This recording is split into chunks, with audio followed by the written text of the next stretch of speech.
está de volta mais uma vez, renovando mais um ano de parceria. É sempre um prazer estar aqui em Colatina, na Sociedade Colatinense de Estudos Espíritas, aproveitando desse fluido que está aqui, bem fazer. E o tema da manhã: paz na tempestade e como conquistá-la. Será que é possível adquirir paz em meio à tempestade? Ou será que é o propósito de estarmos matriculados nessa escola da vida? Porque muita gente espera adquirir paz num dado momento da linha do tempo. Espera adquirir paz depois de certos acontecimentos exteriores. Um dia eu vou ter paz. Se eu trabalhar no bem, talvez eu adquira a paz no reino dos céus. Sempre aguardando tal momento chegar. Sempre aguardando as circunstâncias exteriores. Isso se chama uma visão incompleta da vida. A melhor forma de se conquistar a paz verdadeira, a paz interior, é através da compreensão. Não existe outro modo. Qualquer outro modo se chama esforço, se chama crença, mas se não compreender, não adquire paz. Quantas criaturas que é cheia de fé viva e vivem atormentadas? Por que essas pessoas que sempre tiveram fé não estão em paz consigo mesmas? Fé ajuda a indicar o rumo. Esse é o propósito da fé, indicar o rumo. Mas a compreensão é que faz com que mudemos de conduta, de pensamento e conquiste, enfim, a tão desejada paz.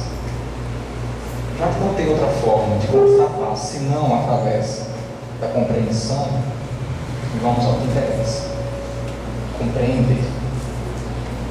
Das 7,3 bilhões de pessoas encarnadas neste planeta, não existe uma sequer, absolutamente uma sequer, que não passa ou que não passará por algum tipo de tormento, por algum tipo de sofrimento. Não importa a natureza, financeiro, parentes difíceis, doenças, tormentos de alguma natureza. Mas por quê? Inclusive aqueles artistas que nós vemos na televisão, ricos, bonitos, aparentemente felizes. Eu queria ter uma vida assim. Vai lá para a casa dele, igual o Big Brother, fica uma semana lá, fica 3 meses. Vai lá, vê se realmente ele é integralmente feliz. Todos. E não poderia ser diferente, porque a principal característica do planeta Terra são as tribulações, são os obstáculos, não necessariamente o sofrimento, porque há quem misture obstáculo, tribulações com sofrimento. São duas coisas bem diferentes. As tribulações são necessárias, se não para o processo de corrigenda, quase sempre é, mas para o processo de amadurecimento. As tribulações são necessárias porque a natureza não dá saltos. O sofrimento vai depender da resistência espiritual de cada um. Quantas pessoas experimentam tribulações idênticas, mas com sofrimentos diferentes? Por quê? Porque o que importa é a resistência espiritual. O que faz a criatura sofrer não é a tribulação, é o quanto ela adquiriu de maturidade espiritual.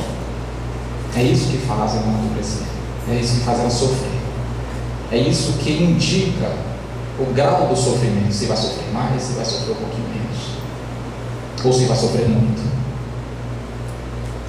Se eu tivesse um copo, eu soltasse dessa altura, ele quebraria? Como é que você sabe? Eu não falei de que é feito o copo se for de aço. O que é que faz o copo quebrar? A altura do precipício ou a resistência do objeto? Assim somos nós. Alguém que empurra o copo sempre haverá nesse planeta. São as tribulações. Os precipícios sempre haverão nesses planetas. Agora, se o copo vai quebrar, rachar ou não vai acontecer nada com o copo, vai depender da resistência do copo. Tribulação, o empurrão, a altura do precipício. Sofrimento, vai depender da resistência de quem sofre. São duas coisas diferentes, não podemos misturar.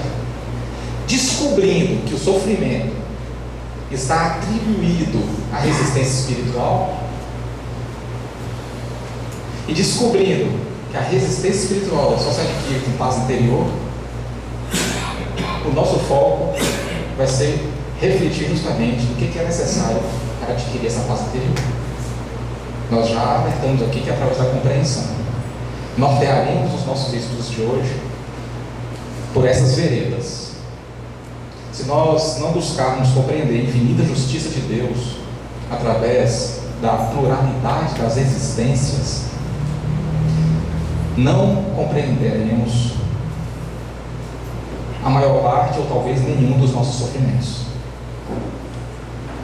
Portanto, nós vamos prosseguir o estudo daqui para frente, partindo da premissa de que todos aqui compreendem que a justiça divina só tem sentido partindo da ideia da pluralidade das existências. Senão é melhor nem acreditar em Deus. Imaginar que Deus pode fazer criaturas, filhos seus, sofrerem de formas distintas. É irracional pensar no Deus dessa forma. Que tudo é da vontade de Deus, isso é inquestionável. A gente não entra no mérito, porque todo mundo concorda com a mesma coisa. O que é passivo de discussão é a sua justiça. Por que não sofre mais? Por que não sofre menos?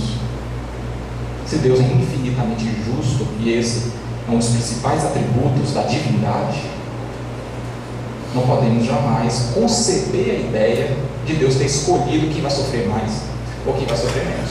Então a gente vai a partir de agora, a gente vai partir da premissa de que todo mundo aqui entende que a justiça divina só faz sentido compreendendo e entendendo a pluralidade das existências, a reencarnação.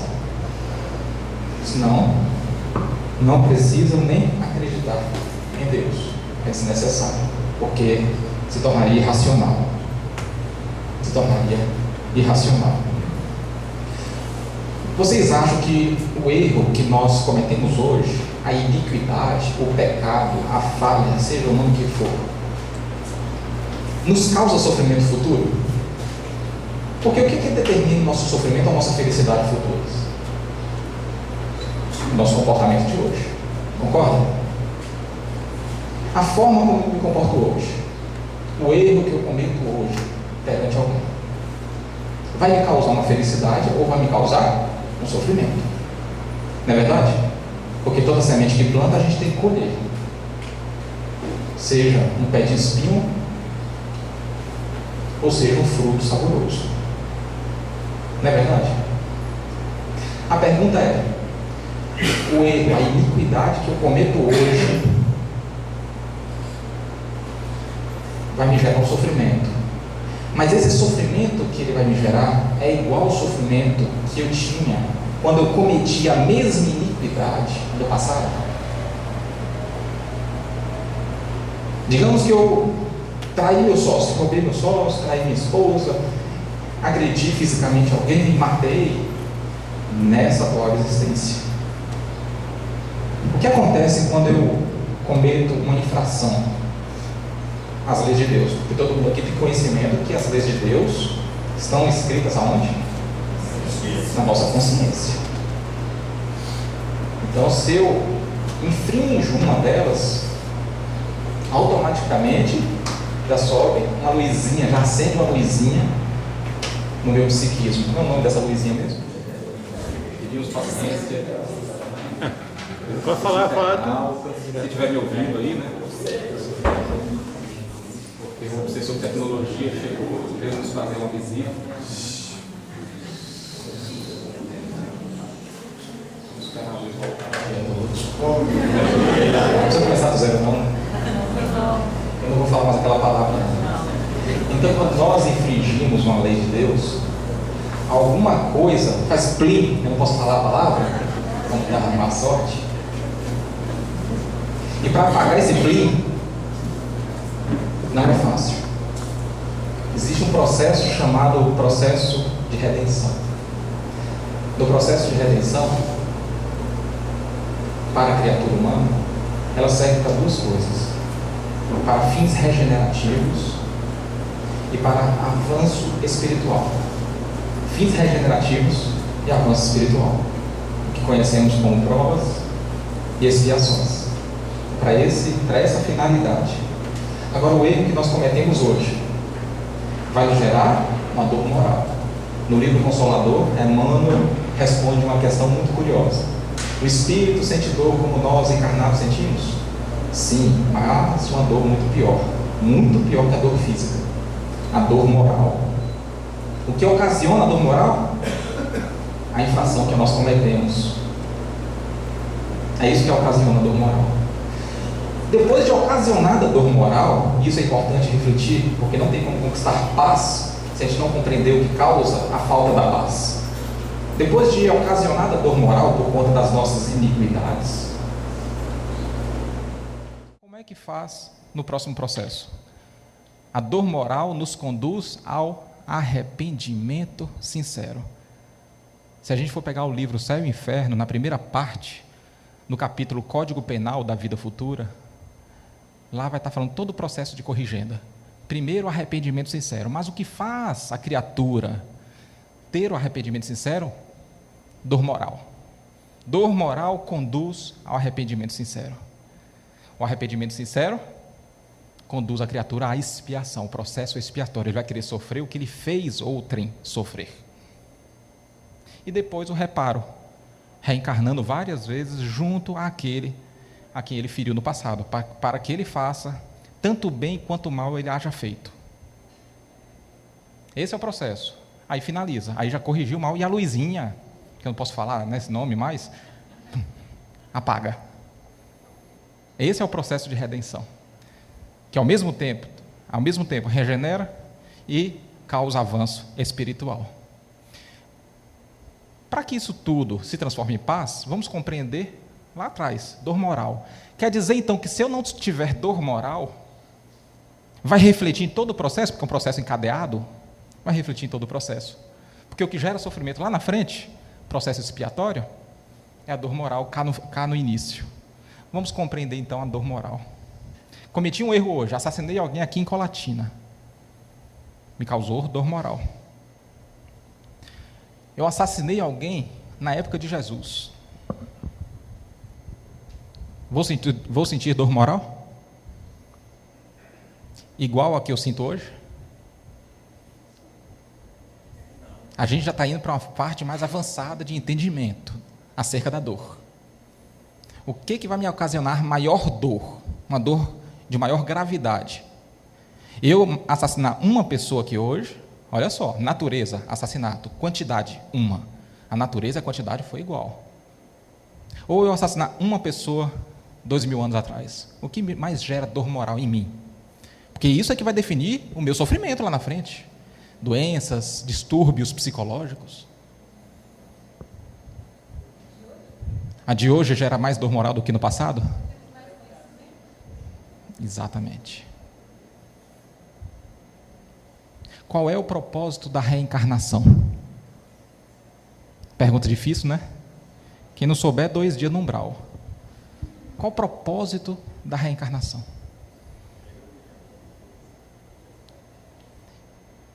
Minha filha de 3 anos fala, evoluir.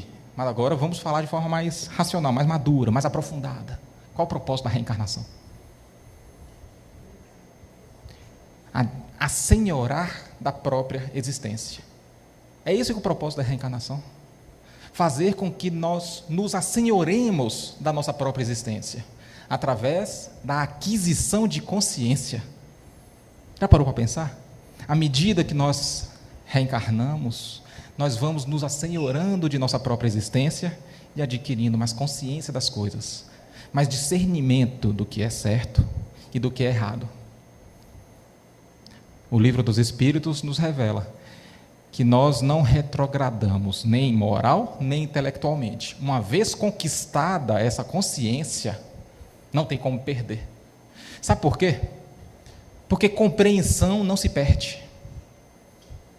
Sabedoria não se perde, por mais que você queira. É contra a lei da natureza. Faz um esforço agora, por favor, para desaprender que 2 mais 2 é 4. Consegue?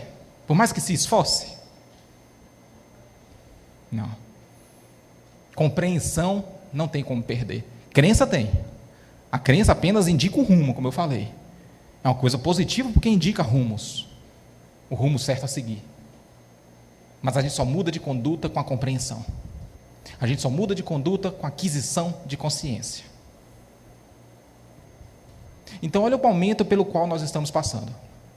Hoje, século 21, nós estamos cometendo as mesmas infrações que nós cometíamos no passado, só que estamos sofrendo mais. Por quê?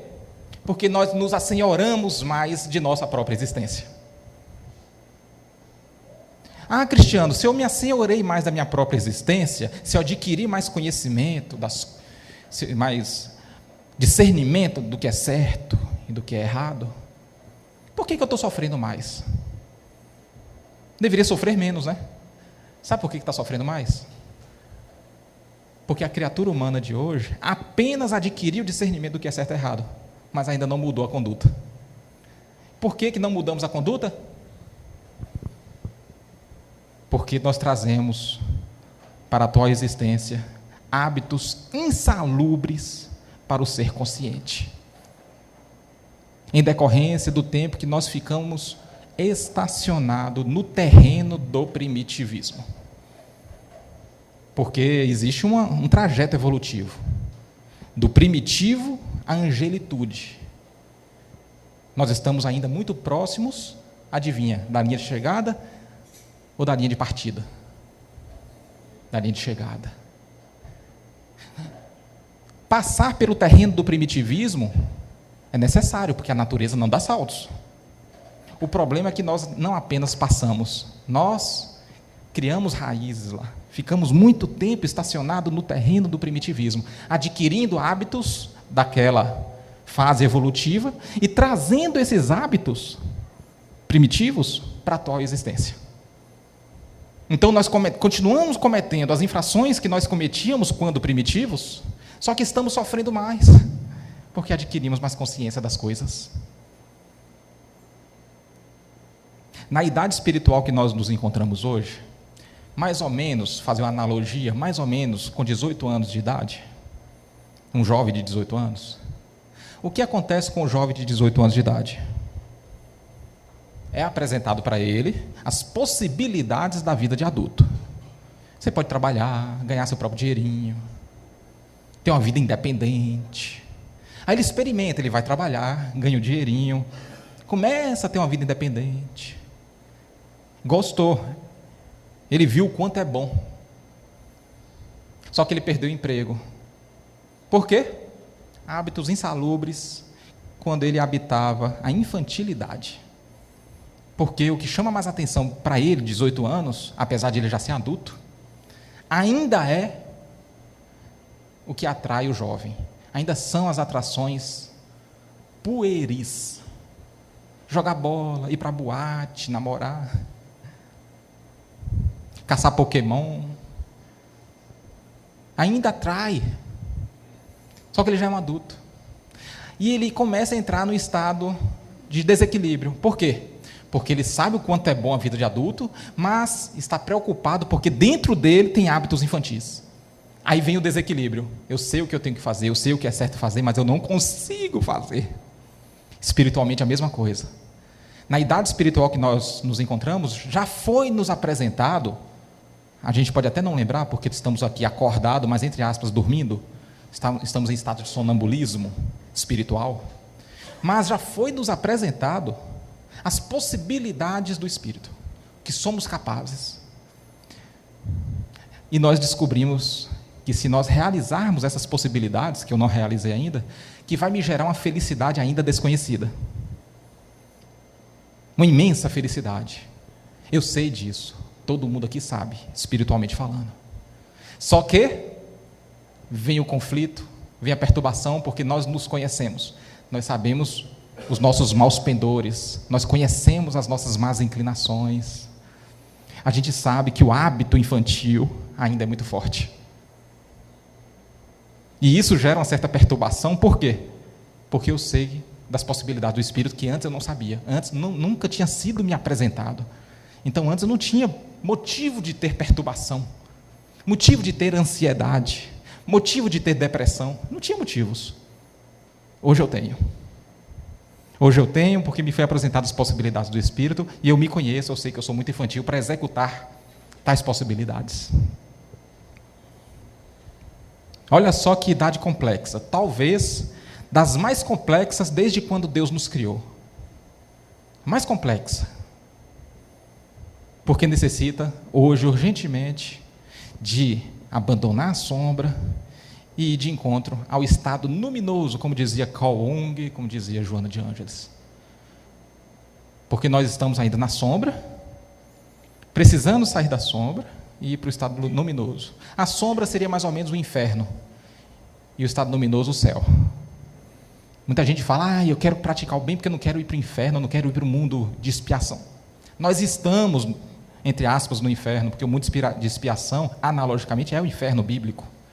Porque vocês acham que nós fomos exilados para cá? Então nós temos que batalhar para sair dele. Para sair dele. Agora, o que é necessário fazer para sair dele? Nós almejamos a paz, queremos paz. Vou praticar o bem para que eu mereça ficar no mundo de regeneração, que é o reino de Deus que Jesus se referiu, para eu ter paz. Enquanto pensar assim, não vai sair tão cedo. Porque Mahatma Gandhi, ele já afirmava que não existe um caminho para a paz. A paz é o caminho. Só sairemos dessa situação quando aprendermos a ter paz em meio à tempestade. Quando formos capazes de ter paz em meio à tempestade, no meio das tribulações, aí nós não precisamos ser testados mais, porque o que é perfeito nunca precisa ser testado. Só reencarnamos em planetas como este, porque precisamos ainda ser testados nesse aspecto. A tempestade é característica do planeta. Paz ou sofrimento interior vai da resistência de cada um. Então, quando nós falamos paz na tempestade, a gente quer dizer o quê? O oposto da onde nós nos encontramos, pelo menos a maioria. Sofrimento na tempestade. Porque a tempestade significa tribulação. Só que por falta de estrutura espiritual, nós permitimos que essa tempestade nos cause sofrimento. Então, o segredo é sair desse sofrimento e adquirir paz, mesmo em meio à tempestade, porque se a função do planeta Terra é passar por essas tempestades para poder aprender a adquirir paz, é infantilidade imaginar que a gente vai ficar praticando o bem e só vai adquirir paz depois que sair daqui por conta da prática do bem. Praticar o bem é importante, é o caminho. Mas enquanto nós precisarmos dos atributos do planeta de expiação e prova, vamos permanecer nele. Por isso que disse Jesus, muitos são chamados, poucos escolhidos, porque ele conhecia cada um de nós, ele sabia o quão é difícil a criatura não se deixar se envolver pela tempestade. É difícil. Mas precisa de esforço? Precisa de esforço? Questão 909 de O Livro dos Espíritos. Qual é mesmo? Essa aí é fácil, né? Quem não souber, 5 dias, lá no umbral. Questão 909, onde Allan Kardec pergunta: pode sempre o homem, através dos seus esforços, vencer as suas más inclinações, já que são as más inclinações refletem na conduta que nos gera sofrimento. Então vamos corrigir as nossas más inclinações, melhorar a nossa conduta e vamos ser felizes. Bom, já que eu descobri que as minhas más inclinações é que interferem na minha conduta, que gera sofrimento ou felicidade, eu vou cuidar das minhas más inclinações. Poderia sempre o homem, através dos seus esforços, vencer as suas más inclinações? E essa resposta, eu tive que ler umas 50 vezes para poder concordar. Sim. Frequentemente fazendo esforços muito insignificantes. O que vos falta é vontade. Qual um pouco dentre vós tem vontade? Olha a resposta. Praticando esforços muito, não é insignificante não, muito insignificantes. O que vos falta é vontade. Quão pouco dentre vós praticam esforços. Presta atenção, se o esforço tivesse que ser muito para a gente sair da sombra para o estado luminoso, Jesus teria errado em escolher aquele momento que ele escolheu para trazer a atualização do seu código de conduta moral.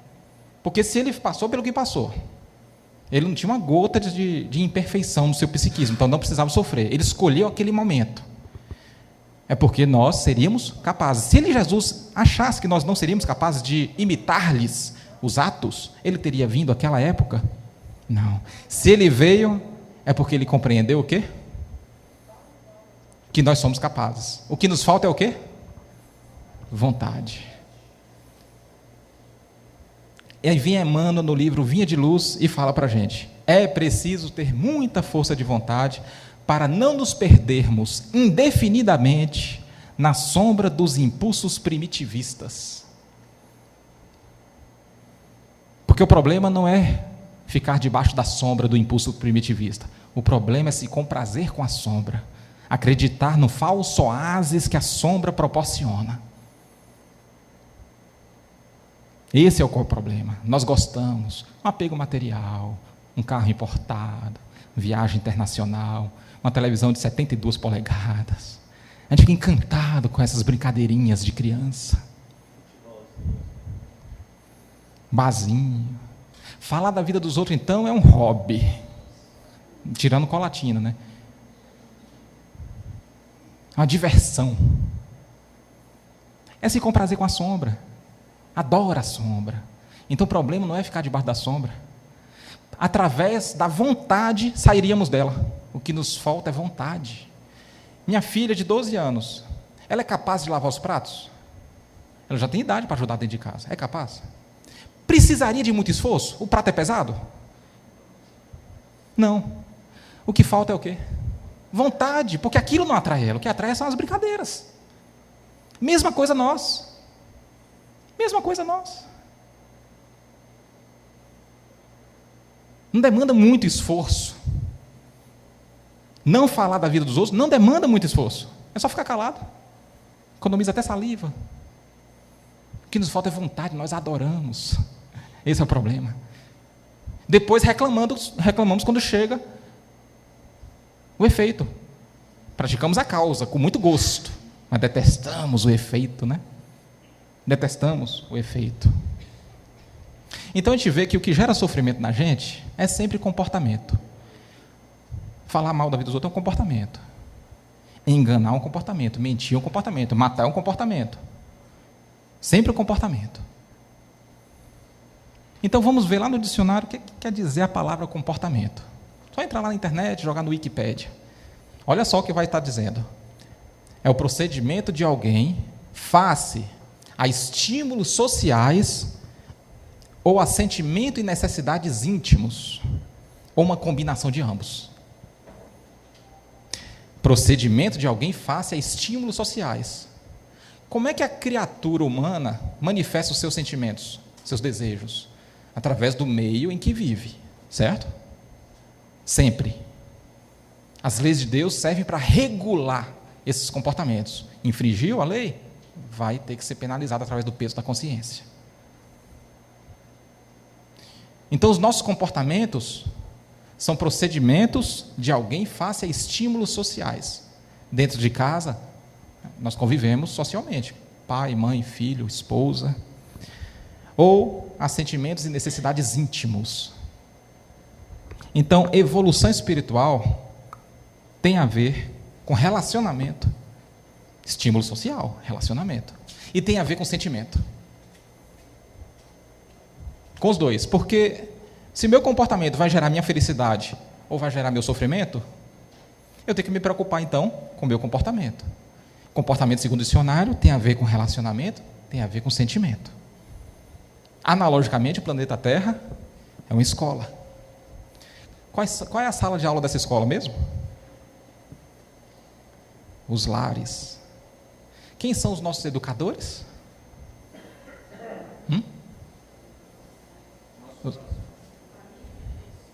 Qualquer um que fira os nossos interesses. Não vou falar sentimento, não. Os nossos interesses. Ferir o nosso interesse, esse é o nosso educador. É ali que precisamos nos corrigir. Porque qualquer um que nos contraria, independente da imperfeição de quem nos contraria, o problema é sempre meu. Eu me ofendi, eu tenho que melhorar para não me ofender mais. Até chegar ao ponto de conviver com o ofensor como se nada tivesse acontecido. Aí a pessoa pensa, impossível. Nessa existência, com certeza. Mas é um trabalho a ser feito. É um trabalho a ser feito.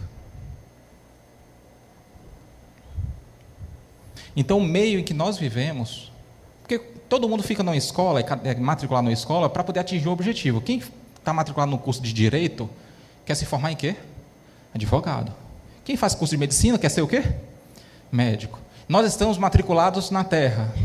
Estamos fazendo curso para nos formarmos em quê? Benfeitor. Todo mundo. Um curso só. Benfeitor. Porque quando nós evoluímos, nós servimos. Servimos. Mas como serviremos 1.000, 2.000 criaturas se ainda não aprendemos a servir 5 ou 10 dentro de casa? Estímulos sociais. Estamos fazendo um curso para ser benfeitor. Não é possível ser feliz em grandes obras sem antes ser primeiro nas menores. Já dizia Madre Teresa de Calcutá. Estamos no curso para nos formarmos em benfeitor. Essa é a finalidade. Observe, toda vez que nós transgredimos durante o curso, nós transgredimos várias vezes as leis de Deus. Quando nós transgredimos, quer dizer o quê? Que eu feri o próximo. Sempre. Não existe uma sala de aula com um aluno só. Se eu transgredir uma lei de Deus, eu feri o próximo. Se eu ferir o próximo, isso vai me causar sofrimento. Então, o que é necessário para que eu faça no meio social, dentro de casa, começando por lá, para que no futuro eu tenha felicidade, não sofrimento? Ao invés de infringir as leis de Deus, o que eu tenho que fazer? Observá-las. Observar. Observa as leis de Deus, o que é certo, o que é errado, e faz, pratica. Observar, se infringir a lei de Deus é ferir o próximo, observar a lei de Deus é o quê? Servir o próximo, é o oposto. É servir o próximo, o oposto de ferir o próximo. Se eu observo as leis de Deus e eu sirvo o próximo, isso vai me adquirir felicidade. Ah, mas eu só vou servir se for servido. Eu dentro de casa, só eu que faço as coisas. Meu marido não faz. O problema é de quem? Do marido. Se alguém me feriu, o problema é de quem? De quem me feriu. De quem me feriu. Será meu problema se eu reagir à altura. Aí será problema meu também. O problema é sempre de quem agride. Nunca do agressor. Sempre de quem agride. Quanto maior o orgulho da criatura, mais difícil de compreender, de aceitar essa realidade. Porque acha que servir só é válido se for recíproco. Se não fosse recíproco, o serviço não adianta. A gente precisa ouvir mais aquela musiquinha que podia ter tocado hoje. A musiquinha, ó mestre, fazei com que eu procure mais o quê? Consolar.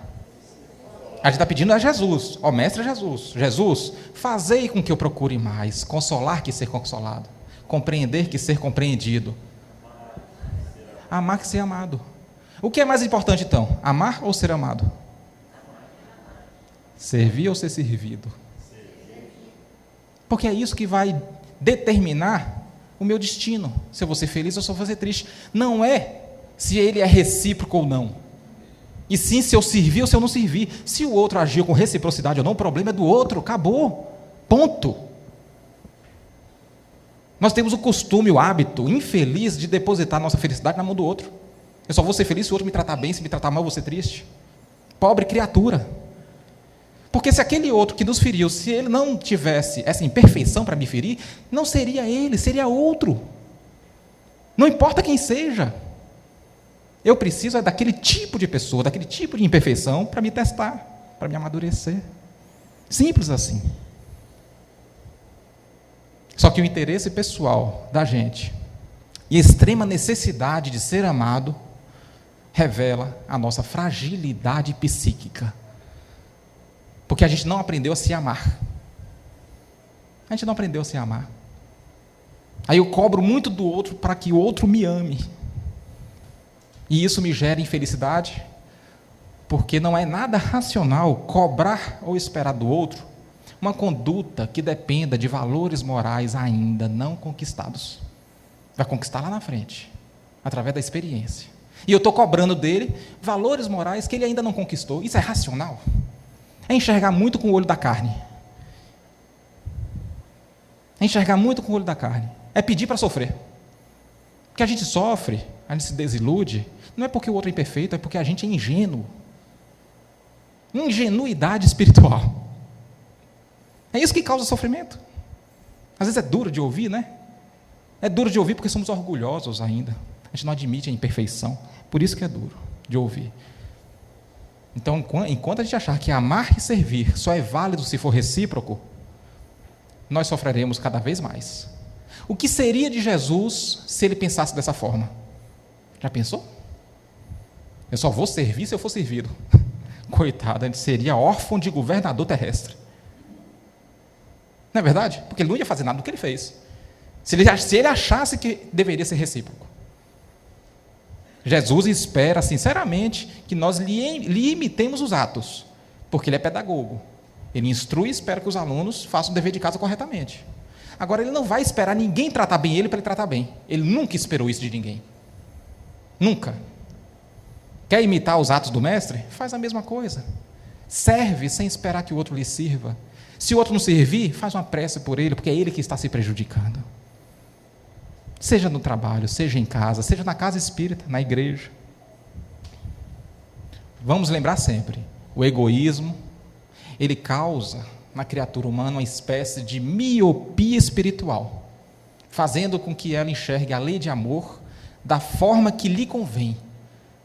Ela não enxerga a lei de amor de uma forma lúcida, e sim da forma que convém ela. Se a gente melhorar o sentimento, as emoções, compreenderemos melhor a lei de amor. Porque lá no dicionário fala, comportamento é procedimento de alguém face a estímulos sociais ou a sentimentos e necessidades íntimos. Precisamos mudar os nossos sentimentos conforme as nossas necessidades.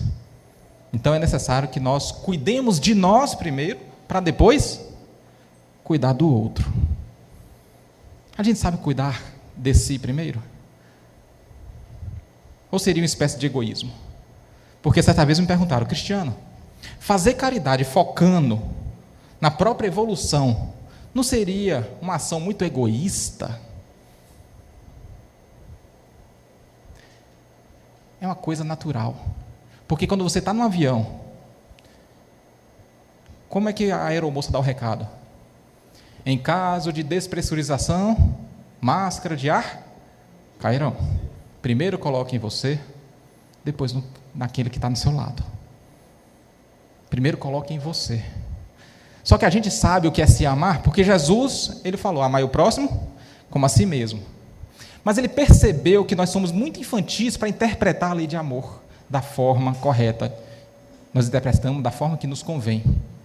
Aí ele foi lá rapidinho e já fez um outro. Amai o outro como eu vos amei. Aí ficou melhor. Porque aí não tem erro. Aí não tem erro, porque já que você não sabe se amar, você não sabe interpretar o que é se amar, acha que se amar é ir no salão de beleza, gastar R$500 no salão, comprar uma bolsa de marca, uma casa bacana, um carrão maneiro. Isso é se amar, né? Primeiro você. Quando você diz não para o seu filho, você diz não por quê? Porque você o ama. Você está tentando construir um homem de caráter, concorda? Ele não gostou do não, mas você, como criatura mais amadurecida, precisou fazer aquilo, colocar restrições. Porque você está preocupado com o quê? O futuro da felicidade dele. Então, se você for se preocupar com o futuro da sua felicidade, do ponto de vista espiritual, e você sendo conhecedor de que o que te gera sofrimento são suas imperfeições, suas más inclinações, o que é que você tem que fazer? Se amar é assegurar a sua felicidade futura. É isso que é se amar. Se amar é assegurar sua felicidade futura. Como é que eu vou assegurar minha felicidade futura? Identificando os meus maus pendores e corrigindo-os. Isso é que é se amar. É fazer uma análise com a mesma intensidade, com a mesma crítica, com o mesmo ímpeto com que eu critico o outro, para o lado de dentro. Porque quando o outro erra, eu acuso, eu critico, eu faço uma análise minuciosa do erro do outro. Parabéns, continua fazendo isso, mas para o lado de dentro. Não faz isso para o lado de dentro de forma modesta, faz com o mesmo ímpeto que você faz para o lado de fora. Aí você vai estar se amando, porque você vai identificar todos os maus pendores que precisam ser realmente corrigidos, vai iniciar sua correção e assegurar uma felicidade mais futura. Um futuro mais feliz. Isso é que é se amar. Lembra daquela questão? 919, qual o meio mais prático e eficaz que tem o homem de se melhorar nessa vida e de resistir à atração do mal? Resposta de Santo Agostinho: um sábio da antiguidade vô-lo disse: conhece-te a ti mesmo. Conhece-te a ti mesmo. Mas como é que a gente vai se conhecer? Se a gente, quando faz uma análise interior, não faz com o mesmo ímpeto, com o mesmo crivo de detalhe com que a gente acusa o outro e a gente faz do outro. Eu sei mais das imperfeições do outro do que dos meus. Então, quando Jesus falou, ama o próximo como a si mesmo, conheça suas imperfeições. Porque quando a gente se conhece, gente, a gente nunca vai julgar o outro.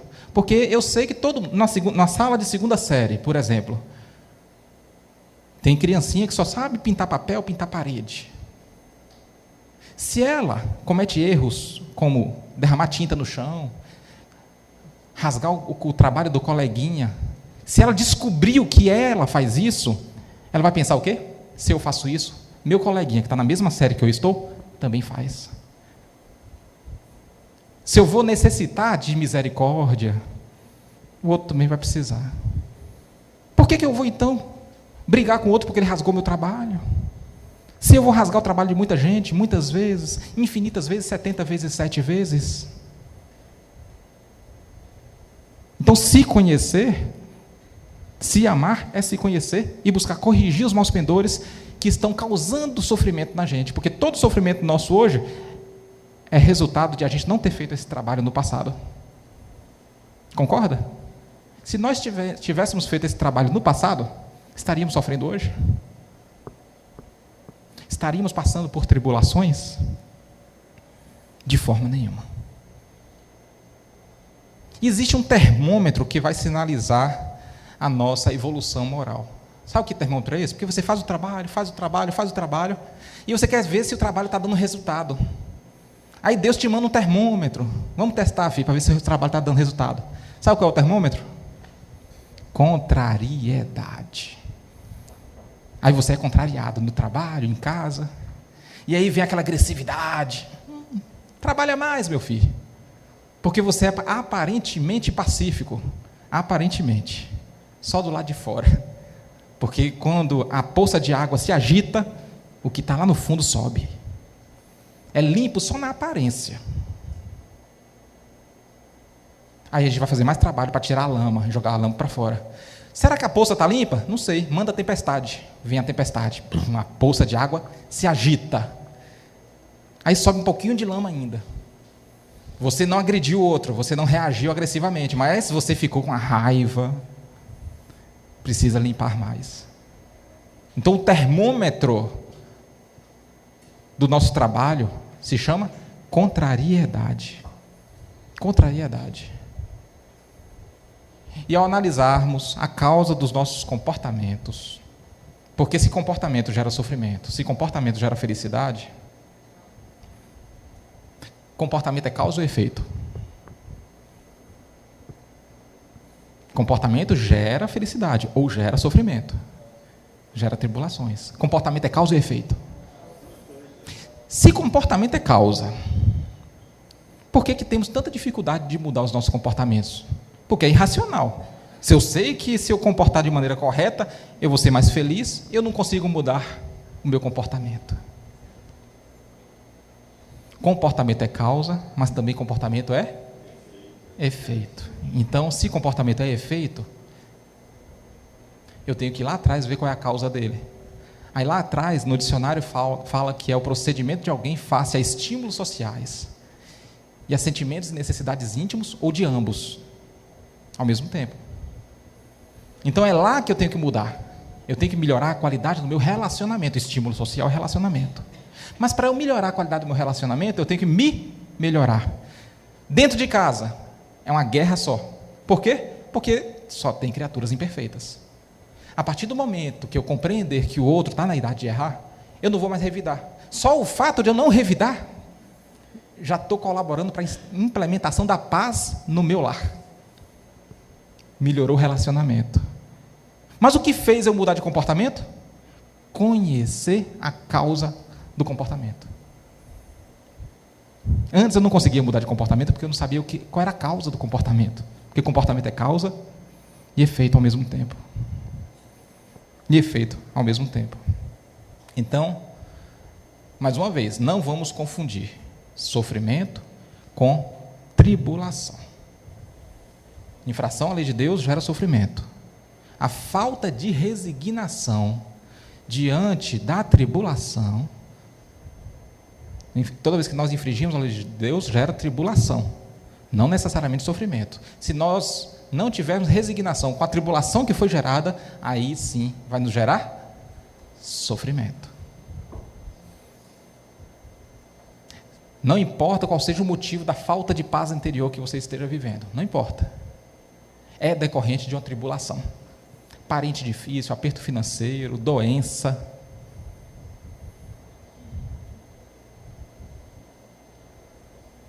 O que vai gerar sofrimento é como nós agimos diante da tribulação. Não importa qual seja, nem a gravidade. Nem a gravidade. Porque se você perceber, algumas criaturas são extremamente pobres. Extremamente. Não tem nada. Extremamente enfermas, mas têm paz em abundância. Outras são portadoras de saúde física e de amplo recurso amoedado, mas mendigam o pão da tranquilidade e da paz interior. Então, tribulação, situação exterior é lição, tudo passa, lição que vai passar. Agora, se vamos sofrer ou não, vai depender da gente. Só da gente. Digamos que no passado, eu e minha esposa cometemos um equívoco. Nós desapropriamos várias pessoas da terra. E não usamos essa terra, ficou infrutífera, infértil. Nós dois, em virtude do peso da consciência, da dor moral, programamos uma vida muito difícil, sem facilidade nenhuma, sem nenhum conforto material, numa existência seguinte. Aí a pessoa trabalha no meio profissional mesmo, e nunca consegue sucesso, o marido é sempre demitido, o marido está sempre pulando de emprego para o outro, porque programou assim.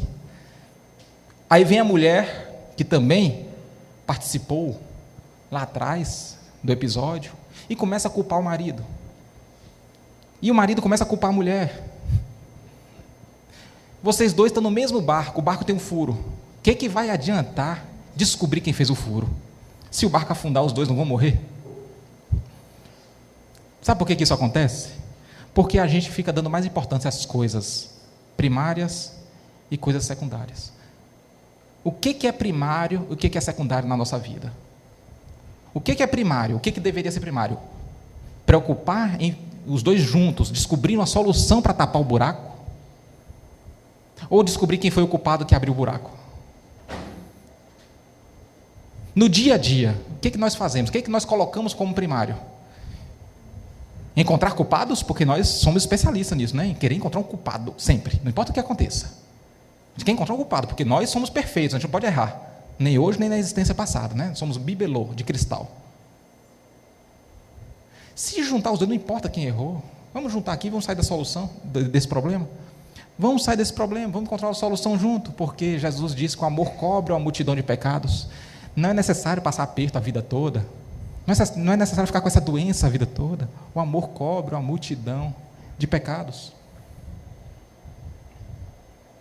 Não precisa esperar uma próxima existência para ser feliz. A dívida pode ser suspensa por tempo indeterminado. Basta que trabalhemos. Só a gente trabalhar. Ah, Cristiano, mas eu trabalho, eu sou espírita, eu sou evangélico, eu sou católico, eu trabalho na minha igreja, mas eu tenho tanto problema, eu sofro tanto. O que você está esperando? Esse é o problema. Primeiro ponto, o que você está esperando? Por que você sofre tanto? Uma vez procuraram o Chico Xavier, está lá no livro de Carlos Bacelli, chamado A Sombra do Abacateiro.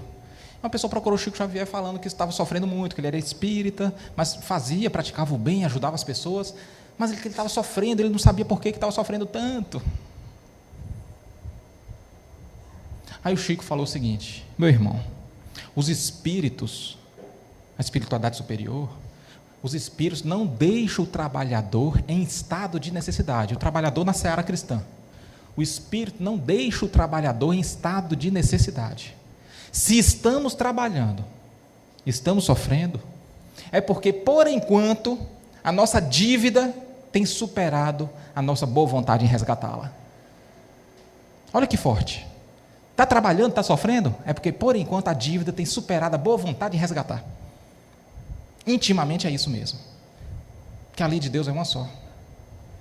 Está trabalhando de verdade, não está atrás de holofote, de aplausos, está trabalhando sinceramente, intimamente, vai ter paz, vai adquirir paz, não importa a situação que você esteja passando, vai adquirir paz, porque os espíritos não deixam o trabalhador em estado de necessidade. Não falou necessidade material não, necessidade, de forma nenhuma.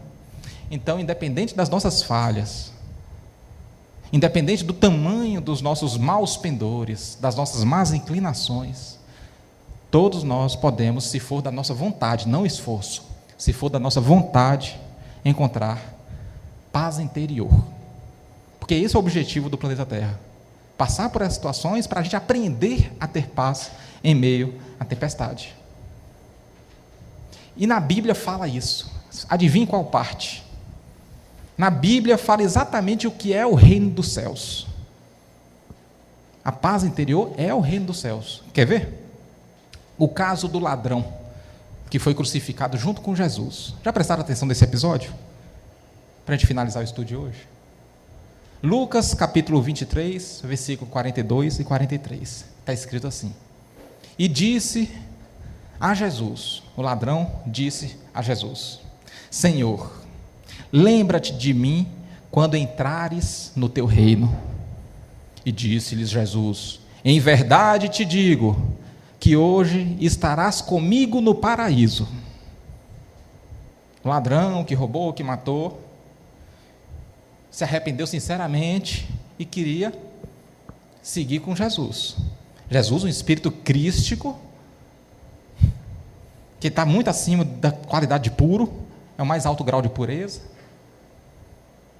E Jesus promete a ele: em verdade te digo que hoje, ainda hoje estarás comigo no paraíso. Que dia que Jesus morreu na cruz?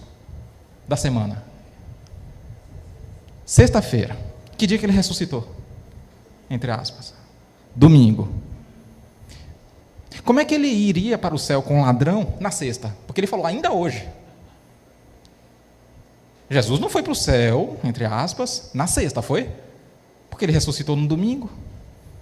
No domingo ele não disse para Maria Madalena que ele não tinha ido? Ele não disse para Maria Madalena que estava aqui ainda? João capítulo 20, versículo 17. Recomendou-lhe Jesus: não me detenhas, porque ainda não subi para o meu Pai. Foi no domingo que ele falou isso. Então Jesus mentiu para o ladrão? Porque ele falou: ainda hoje você estará comigo no paraíso. Mas Jesus não tinha ido. Cabe no psiquismo de Jesus a mentira? Simplesmente porque o ladrão não foi para um planeta onde vivem espíritos puros, um planeta ditoso. Não. O que é o paraíso, então, que Jesus estava se referindo a ele? Vamos compreender. Ainda em João, capítulo 19.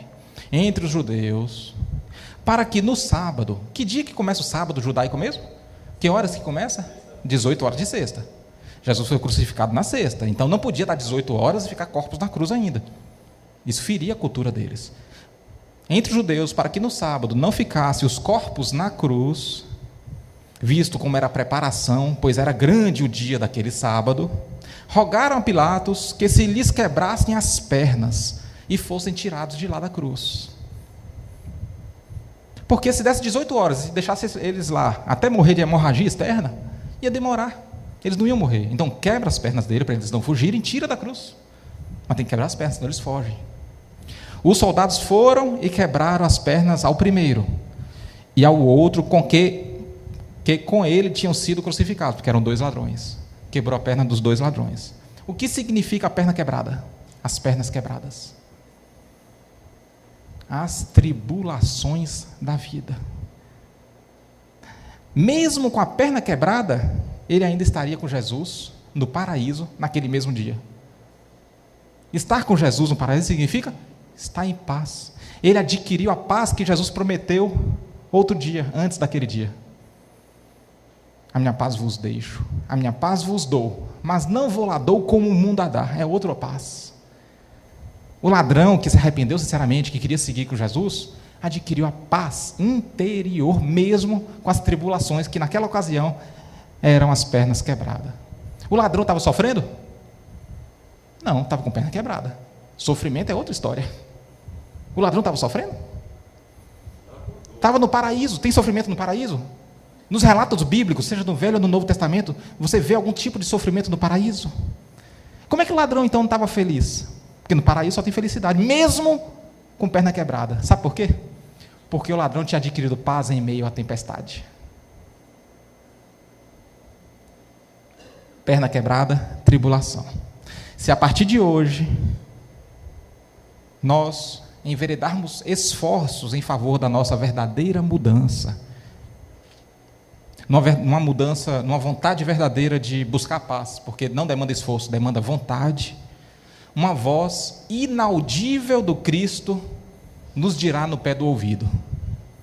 Adivinha o que Jesus dirá para a gente? Em verdade te digo, que hoje estarás comigo no paraíso.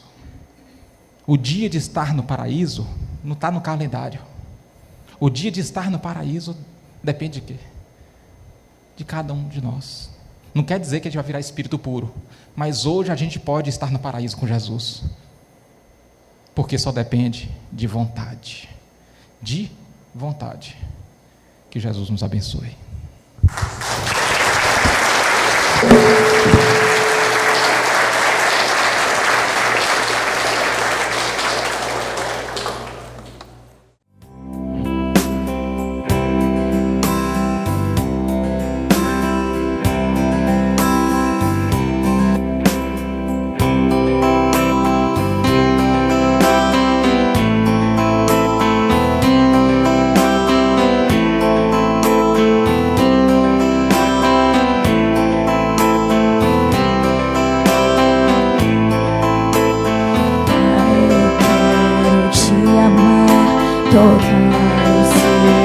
Coração e me derramar aos teus pés.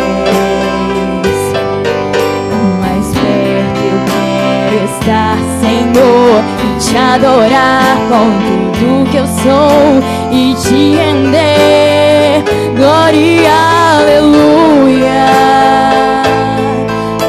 aleluia,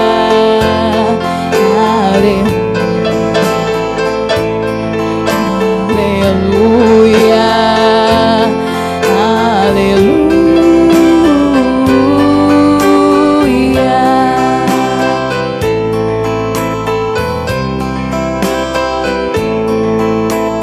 Lutas vierem me derrubar, firmada em ti eu estarei, pois tu és o meu refúgio, ó Deus.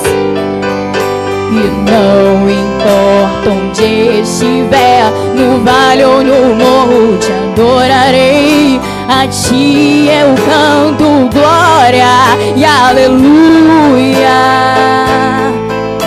aleluia, aleluia, aleluia, aleluia.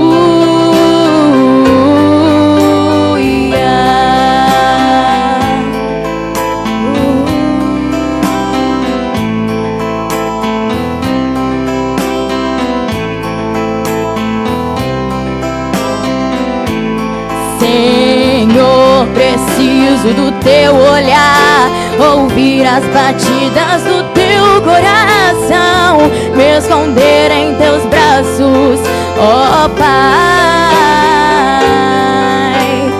Toda minha alma deseja ti, junto com os anjos cantarei, tu és santo, exaltado, aleluia, aleluia,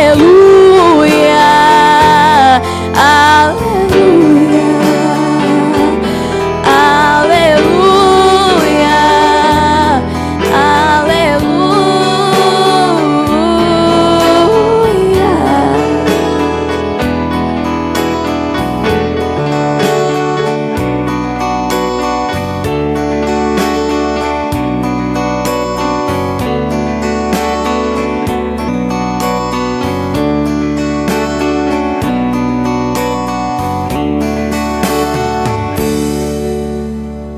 Ok, Laura.